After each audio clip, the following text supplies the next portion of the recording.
여왕의 집 80회는 황기만의 충격 발언으로 시작됩니다. 그는 많은 사람들 앞에서 세리가 나를 밀었다 라고 주장했지만 주변은 대수롭지 않게 넘어갑니다. 왜냐하면 황기만의 정신이 온전하지 않은 상태로 보였기 때문이죠. 하지만 시청자 입장에서는 혹시 진짜 세리가 그런 건 아닐까 하는 의심이 드는 순간이었습니다. 겉으로는 헛소리 같지만 어쩌면 진실의 단서일 수도 있었죠. 황기찬은 세리의 귀가 자체가 불편했습니다. 겉으로는 부부이지만 믿음과 신뢰는 이미 사라졌습니다. 특히 세리가 아이 지호를 내가 키우겠다라고 말할 때도 기찬은 책임감이라기보다 자기 입지를 지키려는 핑계처럼 보였죠. 하지만 아이는 달랐습니다. 지호는 오랜만에 엄마를 만난 게 너무 반가웠습니다. 결국 순수한 아이의 마음에 흔들린 기찬은 어쩔 수 없이 육아를 세리에게 맡기게 됩니다. 한편 강미라는 도민준에게 진심 어린 감사를 전합니다. 그동안 강재인과 최자영을 지켜주며 힘이 되어준 민준에게 YL 복직을 제안했지만 민준은 고개를 저었습니다. 이제는 딸과 함께하는 시간이 더 소중합니다. 그는 화려한 직책보다 가족과의 일상을 택했습니다. 화려한 자리에 연연하지 않고 가족을 선택하는 모습은 특히 중장년층 시청자들에게 깊은 울림을 주었습니다. 그리고 등장만으로 분위기를 바꾸는 인물이 있죠. 정윤희는 새롭게 변신한 의상과 헤어스타일로 귀부인 포스를 뽐내며 YL에 나타났습니다. 그녀는 업무적으로 무능한 세리를 향해 날카로운 비판을 날렸습니다. 하지만 아이러니하게도 정윤희 역시 과거 불륜 의혹에서 자유롭지 않다는 점이 시청자들의 머릿속을 스쳤습니다. 이런 아이러니가 드라마의 긴장감을 더욱 끌어올렸습니다. 김혜란의 활약도 눈여겨볼 만했습니다. 그녀는 노숙자에게 소금까지 뿌려가며 악역의 모습을 극대화했습니다. 오늘따라 그녀의 미모와 악행은 비례하는 듯 보였습니다. 시청자들은 혀를 차면서도 시선을 뗄 수 없었죠. 악역의 매력이 무엇인지 제대로 보여준 순간이었습니다. 황기만은 도유경에게 사랑을 고백하기 위해 준비에 나섰습니다. 지호에게는 사랑한다는 말은 꼭 해야 한다라며 조언을 건네고 직접 나비 넥타이를 맨 채 고백을 하러 갔습니다. 순수해 보이는 그의 모습에 시청자들은 미소를 지었지만 동시에 이게 진짜 사랑일까 아니면 집착일까라는 의문도 남겼습니다. 홍만수는 경찰 손에 이끌려와 황 회장 앞에 무릎을 꿇게 되었습니다. 그는 세리와 한통속이 되지 말라는 경고를 받았고 결국 황기찬에게 충성을 맹세합니다. 배신과 충성이 뒤섞인 전개, 언제 또다시 뒤통수를 칠지 알 수 없는 인물들의 관계는 긴장감을 높였습니다. 한편 노숙자와 정윤희 그리고 강미란의 신경전도 치열했습니다. 왜 자꾸 우리 아들 괴롭히냐? 오히려 내가 피해자다.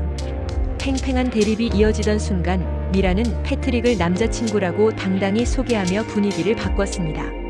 드디어 미중년 커플의 재결합이 성사되는 순간이었습니다. 그리고 마침내 폭로 월드의 정체가 드러났습니다.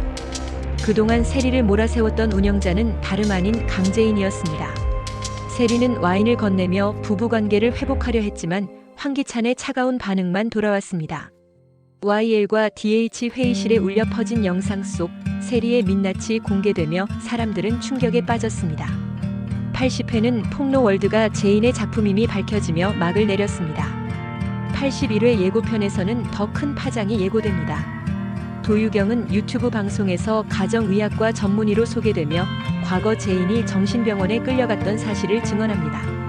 한마디로 제인을 미치광이로 몰아갔던 세력들을 정면으로 고발한 것입니다. 이와 동시에 황기찬은 오너로서 자격이 없다며 경질 위기에 몰립니다. 세리는 또 다른 불만을 품습니다. 남편이 강규철 회장의 비자금 존재를 자신에게 숨겨왔다는 사실에 분노한 것이죠. 세리는 단순히 불평에 그치지 않고 몰래 남편의 금고와 서류를 뒤지며 비자금의 흔적을 찾으려 합니다. 이 순간부터 두 사람의 갈등은 단순한 부부싸움이 아니라 생존을 건 대립으로 번지기 시작합니다. 여기서부터는 뇌피셜입니다. 세리는 밤마다 몰래 움직이며 은행 직원들과 접촉하고 해외 계좌 흔적을 뒤쫓습니다. 이 돈만 있으면 나는 다시 일어날 수 있어. 하지만 이 모든 건 이미 강재인의 큰 그림 속이었습니다. 제인은 세리가 욕심을 부릴 것을 예상하고 일부러 비자금 흔적을 흘려보냈던 것이죠. 세리가 문서를 손에 넣는 순간 어둠 속에서 제인의 목소리가 들립니다. 찾으셨어요? 세리씨? 그녀는 손에 든 서류를 움켜쥔 채 얼어붙었지만 곧 비웃으며 대답합니다. 그래, 내가 원하는 게 이거잖아. 내가 무너지는 거. 하지만 이 돈만 있으면 난 다시 시작할 수 있어. 제인은 차갑게 말합니다. 아니요. 이 돈은 바로 당신을 파멸로 이끌 무덤이에요. 세리는 밤마다 잠든 집안을 빠져나와 은밀히 움직였다. 불 꺼진 거실을 가로질러 현관문을 열고 나설 때마다 심장이 요동쳤다. 그녀는 이미 몇몇 은행 직원들과 접촉했고 해외 계좌의 미세한 흔적들을 추적하고 있었다. 하나의 점이 선으로 이어지고 선은 결국 거대한 그림을 드러낼 것이라 믿었다. 이 돈만 있으면 나는 다시 일어날 수 있어. 세리는 거울 속 자신의 눈빛을 보며 스스로에게 다짐했다. 무너졌던 명예, 잃어버린 자리, 차가운 남편의 눈길 모든 걸 되돌릴 수 있다고. 하지만 그녀가 알지 못했던 건 그 모든 흔적이 이미 누군가의 손에 의해 의도적으로 흘려진 미끼라는 사실이었다. 며칠 뒤 마침내 세리는 비자금의 결정적인 단서를 손에 넣었다. 낡은 서류 봉투 속에는 계좌번호와 해외 법인의 이름이 빼곡히 적혀 있었다. 손끝이 떨렸다. 드디어 내가 원하는 게 눈앞에 있어. 그 순간 어둠 속에서 낮게 깔린 목소리가 들려왔다. 찾으셨어요? 세리 씨? 세리는 등골이 오싹해졌다. 뒤를 돌아보니 그림자처럼 서 있는 제인이 있었다. 그녀는 당황했지만 이내 허탈한 웃음을 지으며 대답했다. 그래. 내가 원하는 게 이거 아니야? 내가 무너지는 거. 하지만 착각하지 마. 이 돈만 있으면 나는 다시 시작할 수 있어. 제인은 한 걸음 다가오며 서류를 내려다봤다. 차가운 눈빛이 그녀를 꿰뚫었다. 아니요. 이 돈은 바로 당신을 파멸로 이끌 무덤이에요. 세리는 분노로 얼굴이 일그러졌다. 내가 뭔데 날 평가해? 너 따위가 뭘 알아? 황기찬은 날 외면했고 모두가 나를 밀어냈어. 하지만 돈은 거짓말하지 않아. 돈만 있으면 사람들은 다시 나를 따라올 거야.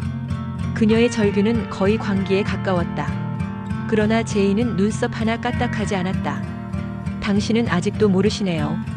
돈을 쫓는 순간 사람은 돈의 노예가 된다는 걸. 이 문서 이미 제 손에 들어온 겁니다. 당신은 잠시 빌려본 것뿐이에요. 세리는 손에 쥔 서류를 더 세게 움켜쥐었다. 마치 그것만이 자신의 마지막 희망인 듯, 절대 놓지 않겠다는 듯. 그때 방문이 열리고 황기찬이 들어왔다. 그는 차갑게 아내를 바라보았다. 또 돈이냐, 세리. 세리는 눈물을 글썽이며 소리쳤다. 당신이 내 인생을 망쳤어. 나를 무시하고 버리고 결국 이렇게 만든 건 당신이야. 그러나 기찬은 등을 돌린 채 담담히 말했다. 내가 욕심을 버리지 않는 한 넌 영원히 고립될 거야. 나는 더 이상 널 구해주지 않아. 그의 뒷모습은 단호했고 그 말은 마치 마지막 선고처럼 무겁게 울렸다. 세리는 무너져 내리듯 바닥에 주저앉았다. 잠시 후 조용히 다가온 제인이 그녀 손에서 서류를 빼앗았다. 세리는 힘없이 붙잡으려 했지만 이미 늦었다. 제인은 차갑게 웃으며 말했다. 고마워요, 세리 씨. 당신이 이렇게 끝까지 욕심을 부려주셔서 제가 모든 퍼즐을 완성할 수 있었네요. 그가 봉투를 들고 돌아서는 순간 세리는 소스라치게 외쳤다. 안 돼. 그건 내 거야. 내 희망이라고. 하지만 제인은 뒤돌아보지 않았다. 며칠 뒤 강제인은 비밀리에 마련된 회의실에서 문서들을 펼쳐보았다. 수많은 해외 계좌, 차명법인, 그리고 비자금의 흐름이 하나의 거대한 지도를 이루고 있었다. 그는 천천히 눈을 감았다가 뜨며 속삭였다. 이제 모든 조각이 내 손에 들어왔다. 이 판의 주인은 더 이상 세리도 기찬도 아니다. 바로 나 강제인이다. 제인의 입가에는 미묘한 미소가 번졌다. 그 순간 권력의 저울은 완전히 기울어졌다. 그리고 세리는 욕심에 눈이 멀어 스스로 함정 속으로 걸어 들어간 인물이 되어버렸다. 세리는 끝내 비자금을 손에 넣지 못하고 강제인은 철저한 계산 끝에 모든 비자금을 확보하게 된다. 세리는 절망 속에 무너지고 제인은 판을 뒤집는 최종 승자가 되어 새로운 국면을 열어가게 된다. 이후 세리와 황기찬의 부부관계는 돌이킬 수 없는 균열로 치닫습니다. 세리는 남편을 향해 당신이 내 인생을 망쳤어. 라고 절규하지만 기찬은 등을 돌린 채 말합니다. 내가 욕심을 버리지 않는 한 넌 영원히 고립될 거야.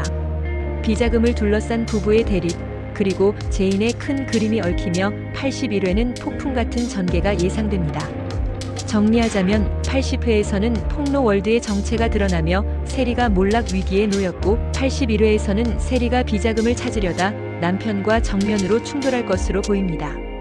그리고 그 모든 배후에는 강재인이 깔아놓은 덫이 기다리고 있을 가능성이 큽니다.